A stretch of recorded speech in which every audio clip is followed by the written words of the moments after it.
Бейиш нуру. Жер бетіндегі ең мықты насос бул жүрек.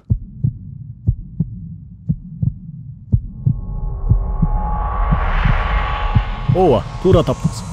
Бүгүн биз көкүрөгүбүздүн сол жагында жайгашкан муштумдай болгон булчуңдун физикалык кубулушунун кереметин карап көрөбүз.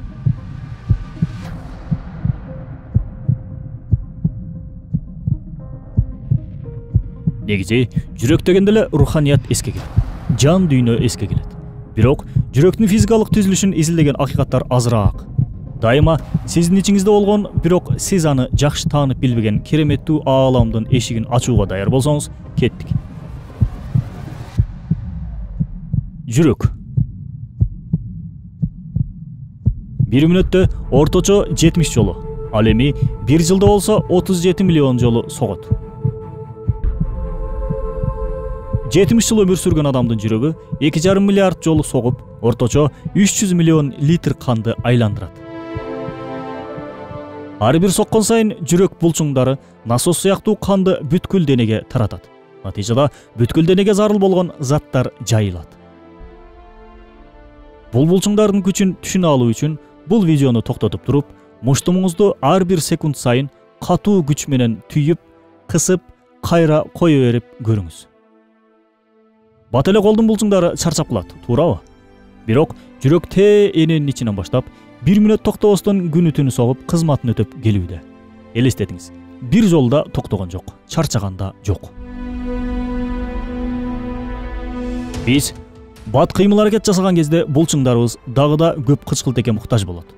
Муну камсыздоо үчүн жүрөк мүнөтүнө 180 жолу согуп, дагы да көбүрөөк канды жөнөтө баштайт. Атүгүл кандын өлчөмүн 5 эсеге чейин көбөйтө алат.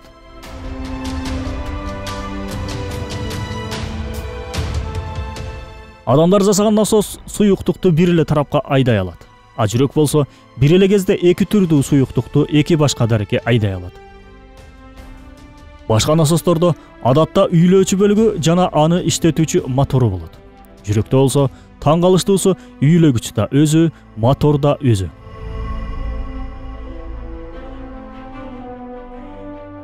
Жүрөгүбүздүн биздин жашообуздагы орду өтө чоң болгондуктан, анын корголуусу да маанилүү. Ошондуктан жүрөк дененин эң коопсуз болгон жерине, кабыргалардын ич жагына жайгашкан. Мындан сырткары жүрөктүн дагы көптөгөн функциялары бар. Буларды карап туруп, жүрөк өзүнчө эле керемет турбайбы деген ойго келесиң. Эч бир кемчилиги жок, эң мыкты абалда, милдеттери так белгиленген бир көрүнүштө жаратылганын көрө алат, ынсап менен караганда.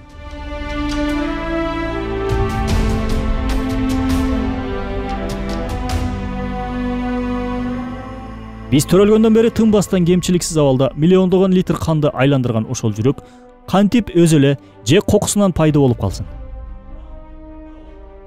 Колубуздагы телефонубуздун өтө чебер устасы бар болгонуна шек күмөнсүз ишенебиз. Кантип эле бул телефон өзү эле пайда болуп калмак эле деп айтабыз. Ал эми эмне үчүн керемет кубулуш болгон жүрөктү ким жаратты деп эч ойлонуп көрбөйбүз. Биз эненин ичинде жаткан кезде эч бир себепсиз эле иштеп баштаган жүрөк азыр деле тынбай иштеп жатат. Же чарчап калбайт, же батарейкасы отуруп калбайт, же сүртүлүп, жышылып, тытылып кетпейт. Чынында керемет эмеспи? Чынында таң калыштуу эмеспи? Бул феномен болгон жаратыкты кантип эле көр табият берип койсун бизге? Дене муктаж болгон азыктарды заматта кечикпестен, адашпастан жеткизип турган бул жүрөк Аллах Тааланын бизге берген дагы да бир улуу белеги, сыйлыгы, мээрими. Кардиологдор балким жүрөктүн иштөө принцибин дагы да жакшыраак түшүнөт. Балким алар Аллахтын чеберчилигине дагы да мыкты ишенип суктанышар. Аллах бардык нерселерди сонун кылып жараткан. Курандын Рысөлөй Нур аттуу тафсиринен алынды. Бейиш нуру.